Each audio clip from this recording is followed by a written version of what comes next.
We used to collect scrap in DRC, Democratic Republic of Congo. We found a trade flow, basically taking scrap, stainless steel scrap around, shipping it to South Africa to get it recycled. One of our drivers got shot by like some robbers or whatever. Rather, I don't even know what it was. He got shot, like someone with a Kalashnikov, like shot the truck.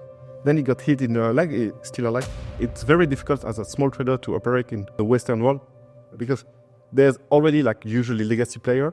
It's really difficult to come up as a new guy to fight against already those very small margins. Hello everyone, welcome back to a new podcast episode.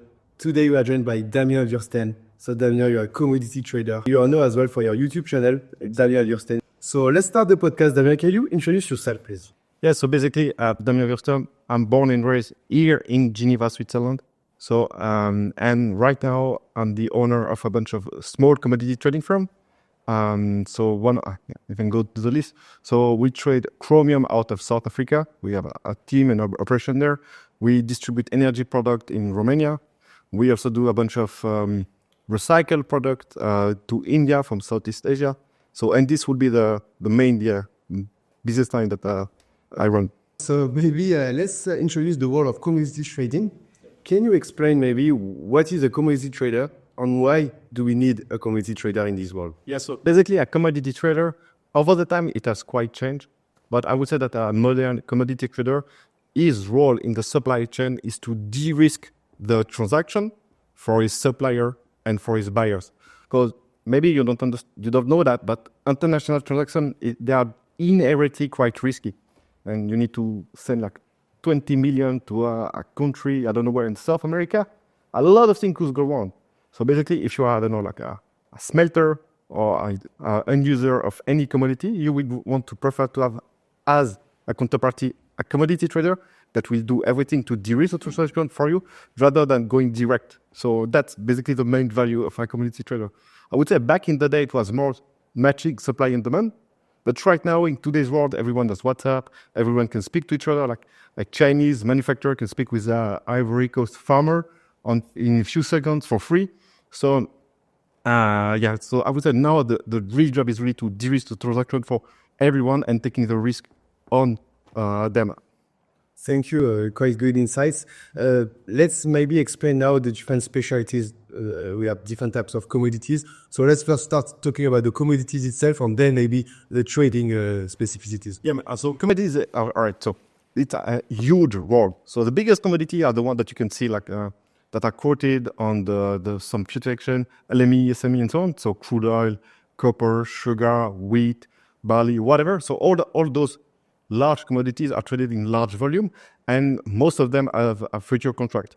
But commodities is also everything. Like there is a lot of smaller commodity, niche commodity. This is actually in which I specialize, where they are not going to be quoted on any future exchange because there's too many different quality, or the volume are too small that there is not enough players that would be interested to just take position on them. So it's extremely big world because everything around us is made of commodity. It's informed. So it's an extremely big world, and it's not only the big one that we can see when you watch Bloomberg or whatever, but there's also all those small commodity trading commodity so that you can trade like any rare earth, like those minor metals. There's some type of also grains that some people want because they kind of like it, but there's so much of them, so it's a very, very rich world. Okay, interesting. Let's make a kind of exercise. I will take into account each of them, and you maybe can give us a little overview. Let's start maybe. What do you think is the best one to start? The oil, the most common one? Yeah, so there's a question that I get of like, because on my YouTube channel, it's quite often, it's like people say, what are the best commodity? It means nothing. This question is nothing.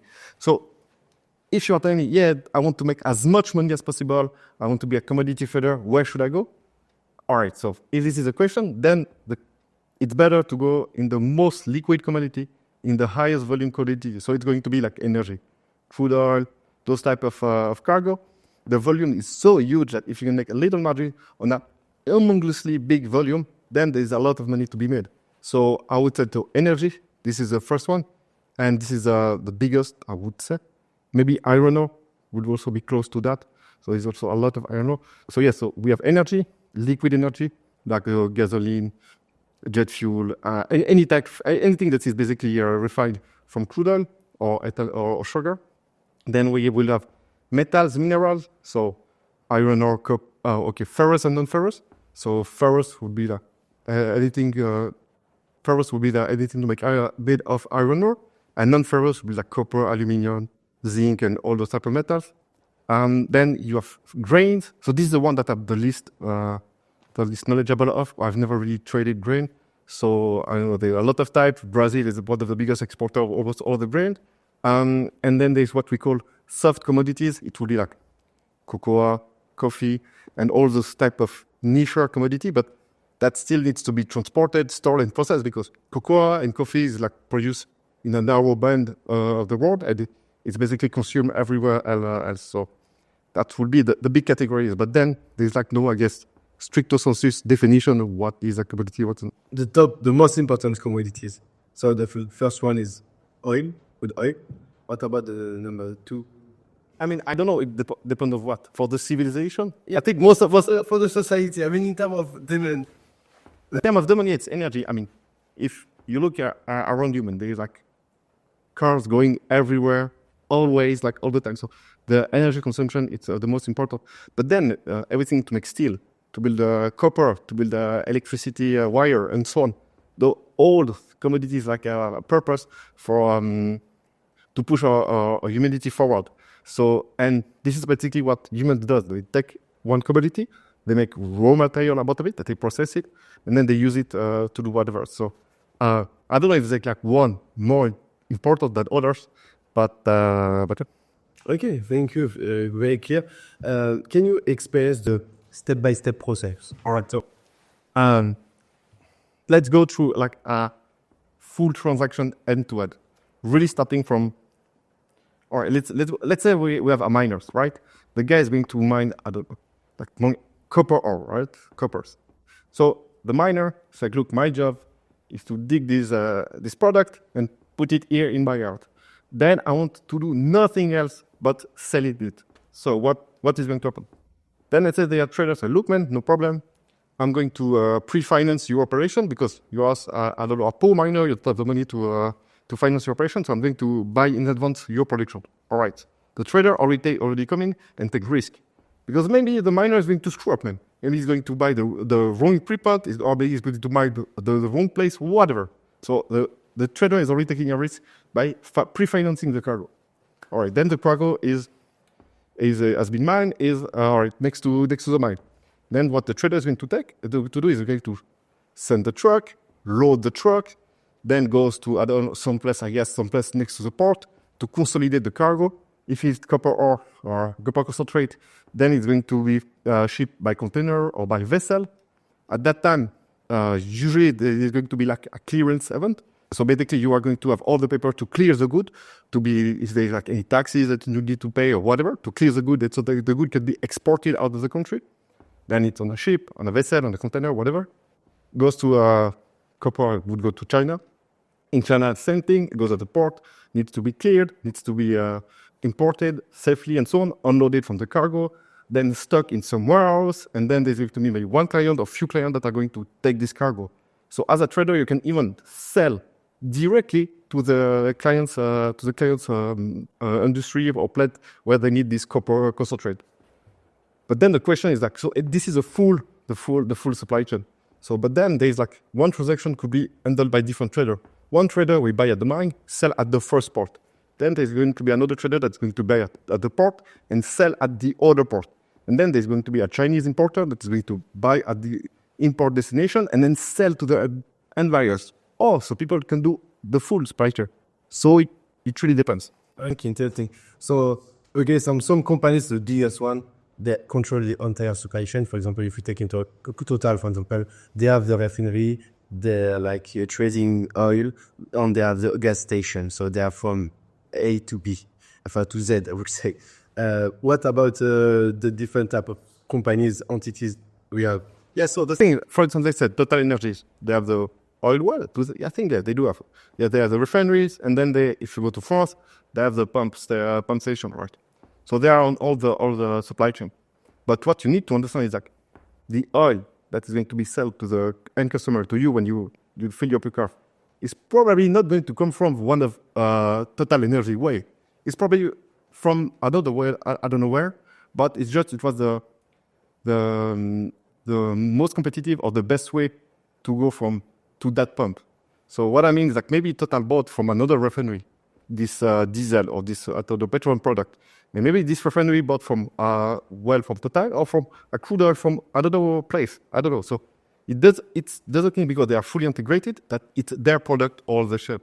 There is going to be like mix match from where it makes the most sense depending where the market goes. So are you taking care of the transportation? Yeah. Oh, okay. On that, I mean, it depends where to. But yeah, we do. Can you explain a little bit about it, or it works, the due diligence, how you choose your way of transportation? Yeah, I mean, everything is about price, man. So, for instance, so we have some one commodity that we handle is chromium. So chrome is made. It's an alloy used to make stainless steel. So it's used with iron also.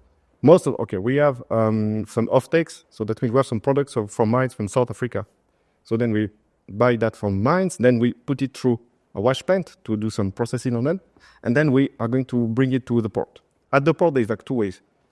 If the vessel freight is low enough, then some people will aggregate enough room, have a 50,000 metric ton vessel, and then ship it to China. As it goes to China, usually containers price to go to China is very, very cheap because China is a big exporter, so there's always an imbalance of container. China needs to export to have more containers than what they import. So usually containers to China is quite cheap also. So here, this is a question, what does make the most sense? Like usually, right now as we speak, shipping by containers is cheaper than for a full vessel, which is quite weird because usually it's way more expensive by container. But in that case, on that road, it's cheaper by container. But then there's another question, is like, what does the client want? Because some client, the biggest smelter in the world, they don't want to handle 2,000 containers, like bringing the containers, putting on the truck, like shipping the containers. They prefer to have like a big bulky cargo, even though they need to pay a premium for it. So it's quite counterintuitive because it's could say like, well, usually the bigger the volume, less of the price. But in that specific case, it's not really the case. You even pay a premium to have a big bulky cargo. So it will depend. What are the biggest challenges as a commodities trader? Man, I don't know, because the reality is like there's thousands of ways to make money on the market. I know some guys, what they do is only speculation. They speculate on the price. Okay, if the price goes up, if the price goes down. The paper trader. Yeah, no. Some guys do that with a physical product. Yeah, physical product that has no future market. So that they have a better edge because they know quite well this market and so on. So I think it's very risky. I don't think, but if it goes well for them, it goes well for them. Some way some people make money is like they are going to do some blending. So let's say simple example, they are going to take low quality diesel, high quality diesel, mix it on a vessel, and then ship to the specification of the client. And by doing this blending, they are going to get more margin. So some people are specialized in that. They make more money with that. So it's like there's so many ways to do the arbitrage, to make money as a trader. It's really difficult just to say, okay, what is the biggest risk or what is the biggest, because it really depends where you are on the supply chain, on what product, and what exactly do you do. Okay. And is there a link between paper trader and commodities trader? Are you working together or there? So basically, I'm specialized in niche physical commodity trading. So by that, we are trying to avoid anything that need hedging. Because usually if you need to be hedged, it means that there's a big player that are doing it. Maybe they are hedge fund that, I don't know, speculate on market, and it's a big player shit when there's a future market. So we try to be out of those markets. But there's a real link, because the main idea of a future market is to hedge as a buyer or as a seller, right? So you are going to be, even if you want to be in those markets, you also have to hedge yourself as a trader, because you don't want to take the market risk, right? So you are, let's take a very simple example. So let's say that you scrap metal, right? Scrap aluminum. Let's say that I have 200 containers of scrap aluminum that I'm going to sell to India. So then the guy could rebuild it and make some auto part, right? And the seller is going to say, look, Daniel, I'm going to buy you this quantity to 75% of the price of the LME. So the LME is a London Metal Exchange Market. This is where you see the aluminum price, right? It go up and down every. So the price of the commodity, of my contract, my purchase contract, is going to be based on the LME price. So I'm going to buy 75%. Then I'm going to sell, let's say 77% or 78%. And as a trader, I'm going to pocket the difference. All right. But in order to do so, I also need to be hedged, because otherwise I would be exposed to the market. So that's basically the link between the futures trader, the paper market, and the physical one. Okay. But then there's some guys that just use it like hedge fund or prop trader. They're just using it to speculate, and that's it. Because it's liquid, it's easier to liquidate and so on. You are not stuck with like sort of shit that you need to sell in a warehouse. So Okay. On if I am a trader and I need to look specialize on a commodity, how can I choose the commodity? all right, so a lot of kids also ask me this question. Man, if you want to find a job, take the first job that you get. Take the first one. Then at the beginning of your career, it's easy to change from one commodity to another. Because honestly, guys, you don't know shit, you don't have any value. So as long as you kind of understand what's going on, you can easily shift. But on the other hand, it's true that if you are, I don't know, like a crude oil trader, you've been doing that for 15 years, man, it's going to be very difficult for you to find like a job as a metal trader, because your value as a trader is in your network, in your understanding of the market, and so on. So then it's true that you are kind of locked as a crude oil trader, but man, it's only on the line. At the beginning of your career, take the first job that you can, do a couple of years there, and then move to another position. Because it's quite easy actually to change job at the beginning of your career once you have already your first foot in the door. Because there is like a lack of talent in this industry, and most of the companies they don't want to educate new talent they don't want to trade new people because it's very expensive. So only the big guys are doing that. So there's a lot of small and medium firms. They're happy to take like some guy that have the basic, like 2 years of, and then train them or whatever they need. But they know that he still has a basic. Okay, thank you for this insights. Now I want to ask you, what kind of, I would say, I already asked you the challenges, but stressful situation you can expect as a trader. All right. So this is when you try to put a deal together with a buyer and the seller. The thing is, you don't really command like any of those guys. So maybe the seller say, yeah, I'll sell you at that price.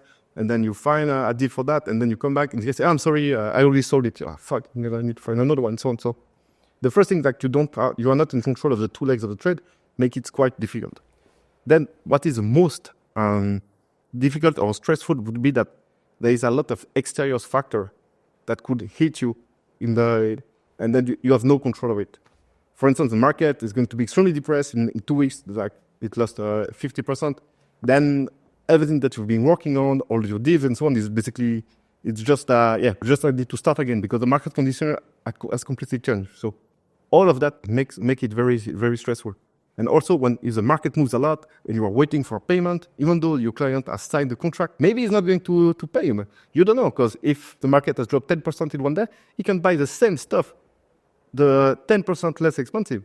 So maybe he has said that he would, but man, you don't know. And you don't know he's going to carry on with that. And especially if the guy, I don't know, is like a company in the Mongolia or whatever, man, what are you going to do, man? Sue them? So, because the guy didn't send you a WhatsApp message, they say, okay, but then he didn't follow up. Man, that's tough. So I would say the most stressful thing would be like everything that is not under your control and that happens to you, happens to your deal, and so on. But over time, you get better at it. I remember sometimes I couldn't sleep at the beginning. It was very, very stressful for me. But now, man, I laugh at why I couldn't sleep when it was 10 years ago. Now it's like every fucking day, it's like it's nothing. So I think you get better. Great. And can you explain maybe now more about the geopolitics importance of commodities trading? Man, I would say like, it impacts a lot. But this is also why there is always new opportunities. Because when the geopolitics change, some origin gets restricted, gets sanctioned, whatever. So then it's open new trade flow that wasn't possible before.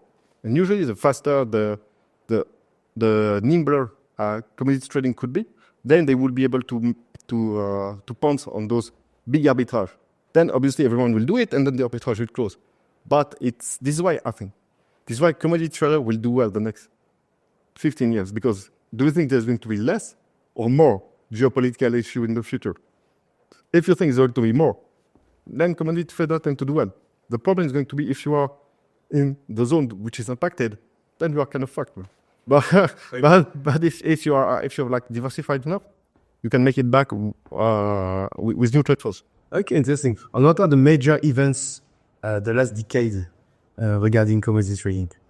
Man, he's back to yeah, obviously, man, Russia, Ukraine, COVID. Man, COVID. I think COVID was even the craziest at that time, and oil went to negative in the future market. So it shows you, I think, like 10% of the demand just disappear, so which is completely insane for something like energy. So obviously COVID, and then also what has happened to COVID is like we've seen whip effect. The whip is like the demand went down, then went up again very strong, and then went down again, and then it takes a time for the just demand and supply to I think they still affect today.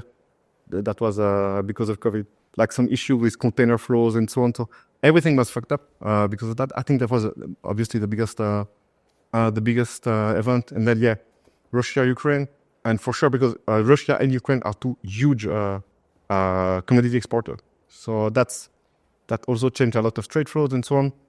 So I would say that was the things. Also, also the Yemen rebel that are like shooting missile at vessel in the Strait of what? The Red Sea, the Red Sea. So also this is why like now it takes so much time to. A lot of trades are now impossible because or just clients don't want because it takes so much time to go around. Yeah, it's the Horn of Africa. I said those. Maybe I'm missing some, but then there are some that are very like commodity specific.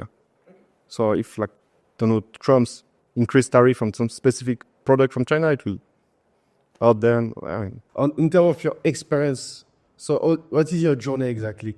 Like, I'll be short. So basically, I started my very, very first job in a commodity trading firm was in Total Energy. That was the name. No, Total Energy. I think that was the name back then of Total trading firm. But I started there as a summer internship, and basically my job was to like handle the archive, like fucking like a summer job, And I remember, like, for me to get that summer internship was like. I was really, really lucky because back then I sent like cover letter to 200, like I think, firms for the summer asking for a summer internship, and I got only no. But then what happened is like at Total, it's a big company, so basically for summer internships they only take children of their employees.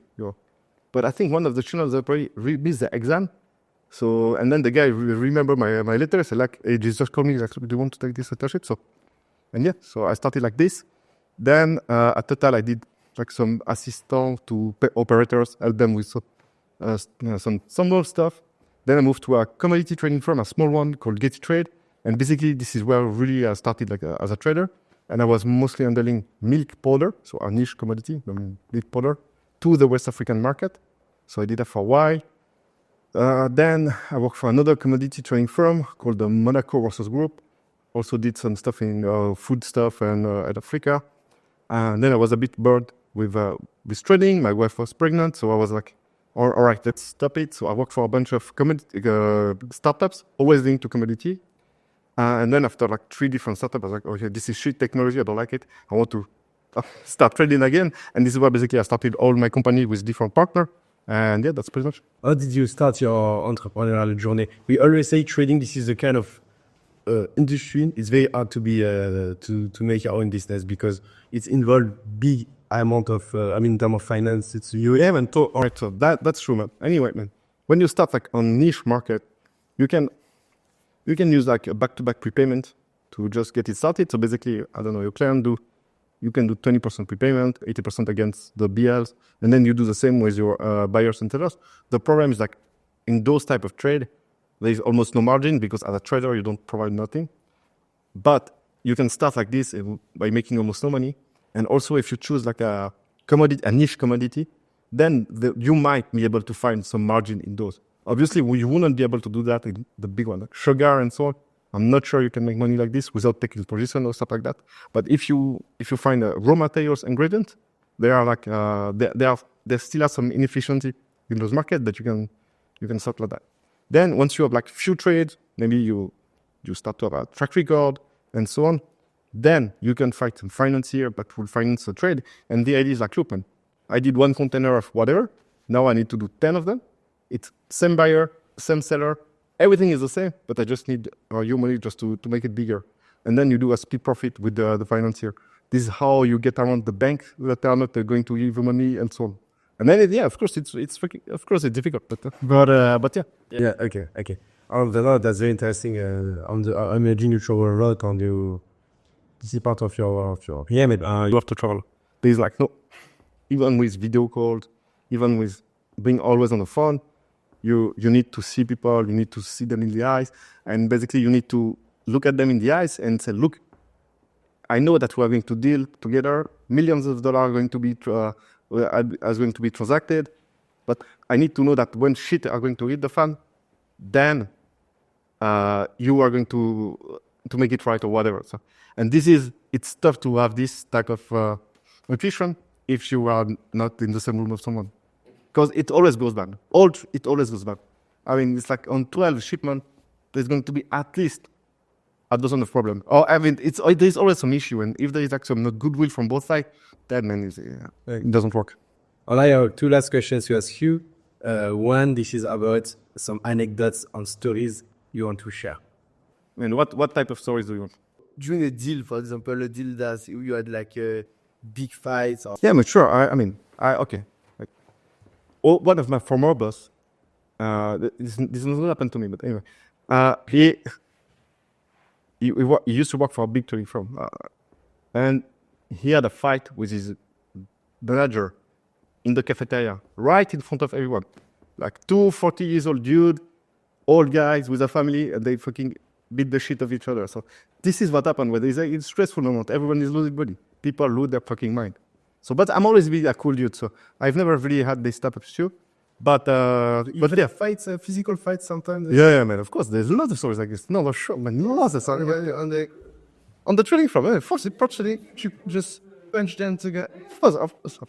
And the funniest part is like I asked him, like, and what did the other people do? That do they try to just separate it? And he said like, no, to just watch it, just wait and record them or something like that. But what about the compliance, for example? Because if you work for a marketing firm, this kind of behavior, you will be completely failed. But what about the world of trading? It's normal, so people. I would just say it's normal, but man, it happened. There's a lot of shit that is not normal but happens. But yeah, so that would be there is very stressful moment. But man, I've seen other things like, a client is really fucking you so bad, but then you still need to negotiate with him and work with him just to get through what is going on. So this part is really, really difficult. But it's like this, man. Do you have other stories? Man, we had like, but we have like so many stories. For instance, we had a company that we started and then we just like stopped because it was getting out of hand. So we used to collect scrap in DRC, Democratic Republic of Congo, one of the poorest country in the world, very difficult to just to navigate and so on. But we had like some people on the ground. We found a trade flow, basically taking scrap, stainless steel scrap around, shipping it to South Africa to get it recycled. Great margin, obviously extremely difficult. If they're great margin, there's a good reason for that. So we started a few trucks because it's by trucks and so on. Started to work well. We were okay. Let's put more money, scale it a little bit. And then we got like fucked, man. It was impossible. We have theft everywhere. Even though we knew what was going to happen, we knew it was going to be difficult. That we knew it, but it was too difficult for us. And 2 things happened in the same week where I said to my business partner, look, man, let's take our loss and get the fuck off. One thing is like, one of our drivers got shot by like some robbers or whatever. I don't even know what it was. He got shot like a suburb with a Kalashnikov, like shot the truck. Then he got hit in the leg, he's still alive. But then they checked the truck and they thought it was copper cathode, because it's extremely valuable copper cathode. But then they saw it was only this fucking scrap. They were like, fuck. And then we, okay, all right, okay, cool. This happened. And then same week, like, we always give like, I think, they always give to the drivers like $2 or something like this. So then they can pay off the police when there is like a barrage. Not because we are doing anything illegal, just because we don't want to have some trouble with the police. Sorry for people in the RC, it's like this, and they know it. So, and I don't know why the truck driver was like, look, I'm not going to give this $2. I want to keep it. So he went through the barrage and tried to go against it or whatever. Obviously, he got caught. Truck was at the police station, everything. And then, obviously, in those countries, how do you get anything out of the police station? Anyway, so that was a big mess. I was fucked up. Like, man. I said to my partner, I can't, man. It's too complex. I can't. So. Wow. Okay. No, that's a good story. So, but I would say it's like 2% of the stories, and a lot of them we cannot even share to them on YouTube. And Yeah, it's yeah, for sure. On in terms of the countries, because you operate on many countries, developed countries as well, a lot. Yeah, so, I mean, honestly, it's very difficult as a small trader to operate in the Western world because there's already like usually legacy player. And for instance, in Europe, all the industries are going down. Europe is going to shit. And the pie is getting smaller. And usually legacy player are already there. And it's really difficult to come up as a new guy to fight against already those very small margin. So yes, this is why we don't really have a bunch of trade flows to West Europe. But otherwise, yeah, work a lot to it. Southeast Asia, Middle East, Africa, and so on. And to develop a trade flow, you need to, is it more relationship or? Yeah, 100%. 100% of it. Yeah, it's exactly it. Because you need to, I mean, it's like the thing that people don't really understand is that in commodity, let's say, again, I'm a miner, right? I have big copper mine. I just need to have, like, I don't know, 3 customers. And I'm okay, man. All of those guys, let's say I take the 3 biggest company, and they are my customer, and they are going to buy at the market price, at the payment term that I want, and they have the capacity to gobble up everything. So why do I care to see some small guy to get a little bit more money, where my job is to basically is a miner? So to mine, it's not to. So this is why it's very counterintuitive. It's like the big supplier, they don't really need any other clients. Very clear. I want to ask you a last question about what kind of tips can you give for young people who want to start as a trader, but not as a trader, but in the world of commodities? What is the best way to start, like operations, directly to trading? Yeah, I think. So I think obviously all the young guys you want to start as a trader, but what I've seen is like the guy that never done operation. Usually they have a big hole in their the knowledge of how it works. So it could work if they only work for big companies where there's everything made for them just to trade and everything else is taken care of. But as soon as you leave that world and you want to do something in a smaller company, you really need to have like a deep understanding of the operation if you want to build up new trade flows to a successful trade. And I've seen like some lack of understanding on that for the people that start directly as a trainee trader and then trader. I'm not saying it's bad. I'm just saying it's so yes, I would say operation is the most important for sure, because you need to understand how to move the commodity if you want to close deal. You need to understand all the part, and it's not complex, but you still need to know how it works. And when you get this skill, you can then move to more commodities trading. But I mean, most of the traders they did that somehow in their career for a couple of years and so on. I'm pretty sure. Okay, thank you, Damien, for this podcast. It was very insightful, straight to the point. I really like the content. So yeah, that's good. Thank you for it. And of course, I wish you all the best. And people, don't hesitate to subscribe to your YouTube channel. Yes, Damien Würsten. Bayazid. And they can even find you on LinkedIn or all social media. Yeah, I'm the biggest YouTube channel about physical commodity trading. Yes. Yes, because I'm the only one. So, right. Bye.